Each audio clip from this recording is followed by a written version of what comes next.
नमः शिवाय। नमस्कार, स्वागत, अभिनंदन आपका अपने चैनल एस्ट्रो डॉक्टर शालिनी बहल में। यह शिव पुराण की उमा संहिता से लिया गया है।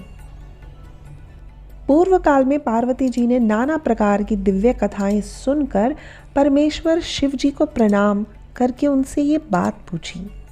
पार्वती जी बोलती हैं, भगवान, मैंने आपकी कृपा से संपूर्ण मत जान लिया है। जिन मंत्रों के द्वारा, जिस विधि से, जिस प्रकार से आपकी पूजा होती है, वह भी मुझे ज्ञात हो गया है। किंतु प्रभु, अब भी एक संशय रह गया है। वह संशय है काल चक्र के संबंध में है। मृत्यु का क्या चिन्ह है? आयु का क्या प्रमाण है? नाथ, यदि मैं आपकी प्रिय हूँ तो मुझे ये सब बताएं। महादेव पार्वती से प्रसन्न होकर कहते हैं, मृत्यु काल निकट आने के जौन से लक्षण हैं, प्रिय, आज मैं तुम्हें इनका वर्णन करता हूँ। यदि अकस्मात शरीर सब ओर से सफ़ेद या पीला पड़ जाए और ऊपर से कुछ लाल दिखे तो समझना चाहिए कि उस मनुष्य की मृत्यु अब 6 महीने के भीतर ही हो जाएगी। जब कभी मुंह, कान, नेत्र और जिह्वा का स्तंभन हो जाए तब भी मृत्यु 6 महीने के भीतर होनी निश्चित है। भयानक आवाज़ों का आना जल्दी सुनाई देने लग जाए, यह भी मृत्यु के निकटवर्ती होने का आदेश देता है। जब सूर्य, चंद्रमा या अग्नि से उत्पन्न होने वाले प्रकाश को मनुष्य नहीं देख पाता और सब कुछ उसे काला काला सा अर्थात अंधकारमयी दिखाई देने लगता है, तब मनुष्य का जीवन 6 मास से अधिक नहीं होता। देवी, जब मनुष्य का बायां हाथ लगातार 1 सप्ताह तक फड़फड़ाता रहता है तब उसके जीवन में 1 मास से अधिक समय शेष नहीं रहता, इसमें संशय नहीं है। जब सारे अंगों में अंगड़ाई अर्थात खिंचावट आने लगे और तालू सूख जाए तब वह मनुष्य 1 मास तक ही जीवित रहता है। त्रिदोष होने पर जब लगातार नाक बहने लगे तब उसका जीवन केवल 15 दिन से अधिक नहीं होता। मुंह और कंठ सूखने लगे तब भी ऐसा ही जानना चाहिए कि 6 माह के भीतर ही आयु समाप्त हो जाएगी।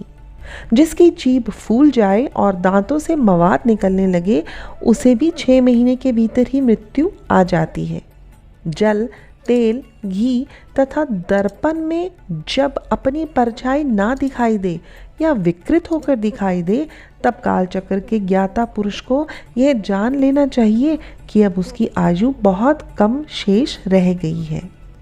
देवश्री, अब दूसरी बात सुनो, जिससे मृत्यु का ज्ञान होता है जब अपनी छाया को हम सिर से रहित देखते हैं, अर्थात जब व्यक्ति अपनी परछाई देखे और उस पर उसका सिर ना नजर आए तब भी वह व्यक्ति 1 मास से अधिक जीवित नहीं रहता। भोलेनाथ कहते हैं, पार्वती, यह मैंने अंगों में प्रकट होने वाले मृत्यु के लक्षण बताए हैं। अब बाहर प्रकट होने वाले लक्षणों का मैं वर्णन करता हूँ। जब चंद्रमंडल या सूर्यमंडल प्रभाहीन एवं लाल दिखाई देने लगे और मास ही में मनुष्य की मृत्यु जाने, अरुंधति, महायान, चंद्रमा, इन्हें जो देख ना सके और जिन्हें ताराओं का भी दर्शन ना हो सके, ऐसे मनुष्य 1 मास से अधिक जीवित नहीं रह सकते। यदि ग्रहों का दर्शन होने पर भी दिशाओं का ज्ञान ना हो, मन पर मूढ़ता ही छाई हो, तो 6 महीने में मृत्यु निश्चित समझें। रात में अगर इंद्रधनुष और मध्य काल में अगर उल्कापात दिखाई देने लगे, गीद और कौवे हमेशा घेरे रहें, तो वह मनुष्य भी 6 माह से अधिक जीवित नहीं रह सकता। समस्त दिशाएं जिसे घूमती हुई नजर आए, वह व्यक्ति केवल 1 माह तक ही मृत्यु को प्राप्त हो जाएगा। यदि अकस्मात नीली मक्खियां आकर पुरुषों को घेर ले तो वास्तव में केवल मात्र 1 मास ही शेष रह जाता है, ऐसा जानना चाहिए। साथ ही यदि गीद, कौवा आदि कबूतर सिर पर चढ़ जाएं तो वह पुरुष की मृत्यु शीघ्र समझें, इसमें संशय नहीं। इस प्रकार से भोलेनाथ ने अपने माँ पार्वती को संक्षिप्त रूप में मृत्यु के बारे में सूचित किया। इसके साथ साथ भोलेनाथ ने काल को जीतने का उपाय बताया और कहा, काल या मृत्यु को जीतकर जो अमरत्व प्राप्त करना चाहते हैं वही यौगिक साधनाएं भी मैं आज तुम्हें बताता हूँ। नित्य प्रति प्राणायाम के उपरांत अपने श्वासों को रोकने की प्रक्रिया का रोजाना अभ्यास करता है और रात्रि में अपने श्वास पर ध्यान देते हुए वह जब दोनों कानों को कुछ समय तक मध्यमा उंगली से बंद कर देता है और ब्रह्मनाद को सुनने की प्रयत्न करता है, अर्थात ऐसी ध्वनि जो घोष, कांस्य, शंख, सिंघा, घंटा, वीणा, बांसुरी, दुंदुभी, शंख और नवा अर्थात मेघ गर्जन से परे है, जिसका नाम है तुंकार ध्वनि। जब इसे आभास हो जाता है और उसका ज्ञान होने लगता है, तब वह व्यक्ति उस मनोवांछित सिद्धि को प्राप्त हो जाता है जो वह चाहता है। वह सर्वज्ञ, सर्वदर्शी और इच्छा अनुसार रूप धारण करके सर्वत्र विचरण भी कर सकता है। कभी कभी तो किसी भी तरह के विकारों के विषीभूत होते हुए भी वह उनसे भिन्न होता है। यह मृत्यु पर विजय प्राप्त करने में सक्षम हो जाता है, ऐसा ज्ञान पार्वती मैं तुम्हें बता रहा हूँ।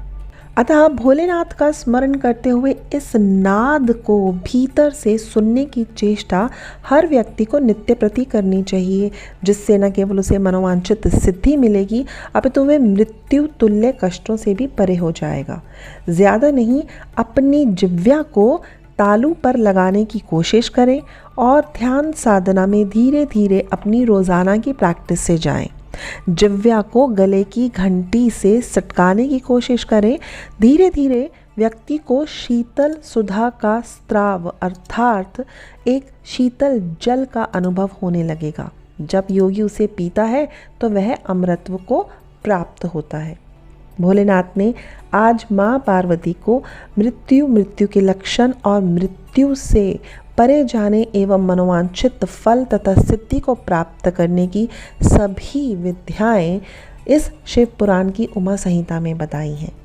भगवान भोलेनाथ संग माँ पार्वती हम सभी का कल्याण करें और ऐसी कृपा बनाएं कि जीवन के सत्य और यथार्थ को जानने और इसी शक्ति के माध्यम से हम इस जीवन को पुण्य रूप में बदलते हुए सभी कार्य करते हुए मनोवांछित सिद्धि को प्राप्त करते हुए अंत में मोक्ष को प्राप्त करें।